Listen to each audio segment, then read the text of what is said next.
Cette histoire est arrivée à Tom quand il était au lycée, pendant l'hiver. Il était sur le chemin pour rentrer chez lui après les cours, de la musique dans les oreilles. Devant lui, il a remarqué un chat noir qui se tenait au milieu du trottoir. Il avait les plus beaux yeux bleus qu'il ait pu voir. Il s'est arrêté pour l'admirer.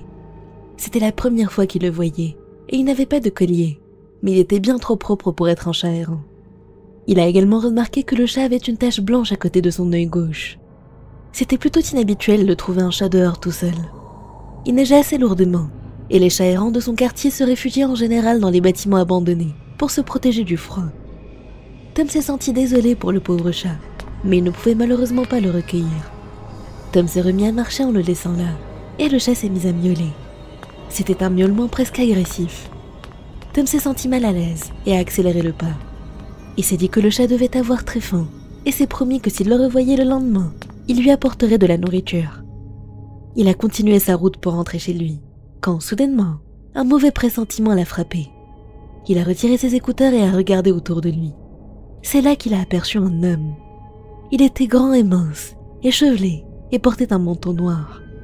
Tom n'arrivait pas à voir les traits exacts de son visage, parce qu'il neigeait trop.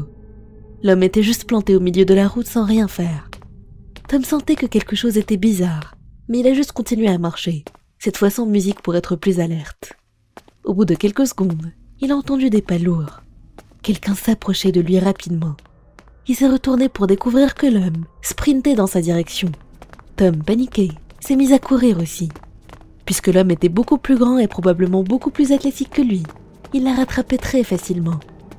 Tom sentait son cœur au bord de sa gorge. Il était terrifié de ce que l'homme comptait lui faire maintenant qu'il l'avait rattrapé. Ses peurs se sont concrétisées quand il a senti une main lui attraper l'épaule. Il a essayé de se dégager, mais la poigne était bien trop forte. Tom s'est tourné pour le regarder, et la première chose qu'il a remarquée était ses yeux. Ils étaient d'un bleu profond. Il a aussi remarqué qu'il avait une tache blanche autour de son œil gauche. Ces détails lui étaient familiers. C'étaient exactement les mêmes que sur le chat qu'il avait vu. Cet homme ne paraissait pas SDF, il était en réalité très propre. C'était son expression qui était vide. Il n'avait pas l'air en colère, heureux ou triste. Il n'était rien, juste des yeux bleus vides fixant Tom. Il n'a pas sorti de couteau, ni ne l'a attaqué d'une quelconque manière. Il lui a juste tenu le bras très fort. Il ne savait pas comment, mais Tom a réussi à se dégager au bout d'un moment, et s'est immédiatement enfui, courant sans s'arrêter jusqu'à chez lui. Qu'il y ait des sans-abri et des drogués qui traînaient dans les rues n'était pas inhabituel là où habitait Tom. Il en avait déjà croisé. Mais cet homme-là était différent. Il ne croit pas aux créatures mystiques, mais les similarités étaient bien trop perturbantes.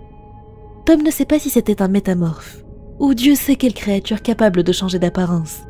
Mais à ce jour, il reste persuadé que ce n'était pas un humain qu'il avait vu.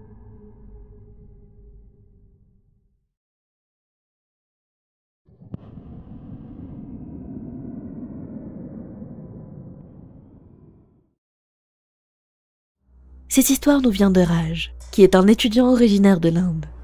Cet incident lui est arrivé en 2022, juste après que le confinement dû au Covid ait pris fin dans son pays, et les choses commençaient à peine à revenir à la normale. Le confinement l'avait vraiment rendu misérable et déprimé, parce qu'il ne pouvait pas sortir pour respirer de l'air frais. Donc, quand le confinement a enfin été levé, Raj était très excité à l'idée de pouvoir sortir à nouveau. Et encore mieux, il allait pouvoir revoir sa petite amie qu'il n'avait pas vue depuis si longtemps. C'était un après-midi normal, et Raj et sa copine ont décidé d'aller se promener. Sa mère était toujours inquiète parce que le virus circulait toujours, et s'est donc énervée contre lui quand il lui a dit qu'il allait sortir. Mais en adolescent têtu qu'il était, il ne l'a pas écouté et est sorti malgré tout. La maison de sa copine se trouvait à quelques kilomètres de chez lui, et n'ayant pas de voiture ni de vélo, Raj devait prendre un tuk-tuk jusqu'à chez elle. Il en a attendu un, mais tout ce qui passait était déjà complet. Il a attendu pendant un bon moment, quand il a enfin aperçu un tuk-tuk au loin qui semblait vide. Raj lui a fait signe. Le tuk-tuk l'a vu et s'est arrêté juste à côté de lui. Et Raj a vu à ce moment-là qu'il y avait déjà quelqu'un à l'intérieur, assis sur le siège arrière. C'était un vieil homme, probablement dans la soixantaine, avec une peau foncée, et qui le regardait intensément avec des yeux écarquillés. Raj a regardé le chauffeur, confus, et ce dernier lui a dit de s'installer, parce qu'il n'allait pas tarder à déposer le premier passager devant un bâtiment juste à côté. Raj savait où c'était, et puisque c'était sur le chemin, il a accepté et il est monté. Alors qu'il grimpait dans le véhicule, il a aperçu le passager, qui était à l'autre bout du siège, bouger vers lui. Il lui a attrapé les bras. Il avait un sourire sinistre sur le visage et demandait poliment à Raj de monter dans le tuk-tuk. Raj s'est dégagé et a demandé au vieil homme de bouger plus loin.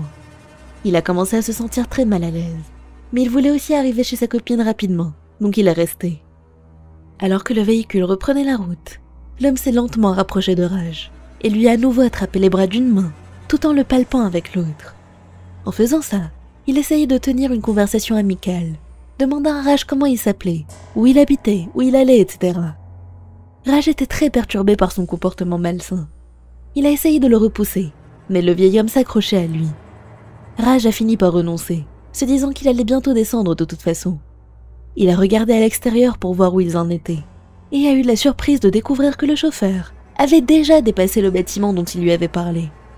À ce moment-là, Raj a senti la peur l'envahir. Et, soudainement, il a senti les mains du vieil homme sur son corps. Il a repoussé de toutes ses forces et a crié au chauffeur de s'arrêter. Heureusement, il a écouté et s'est arrêté de suite, et Raj est descendu sans regarder en arrière. Son cœur battait fort dans sa poitrine, et il n'arrivait ni à parler, ni à agir. Il s'est donc contenté de s'éloigner. Il s'est arrêté pendant un moment pour reprendre son souffle, et a vu le tuk-tuk s'éloigner. Le soulagement l'a submergé, et il s'est mis à marcher pour rentrer chez lui. Quelques jours plus tard, son père a lu un article dans le journal, à propos d'un jeune garçon qui avait été assassiné par 2 hommes dans leur ville. L'un d'eux était un conducteur de tuk-tuk, et l'autre était un criminel échappé de prison. En apprenant ça, Raj s'est souvenu de sa mésaventure. Que lui serait-il arrivé s'il n'était pas descendu du véhicule au bon moment? Aurait-il réussi à survivre?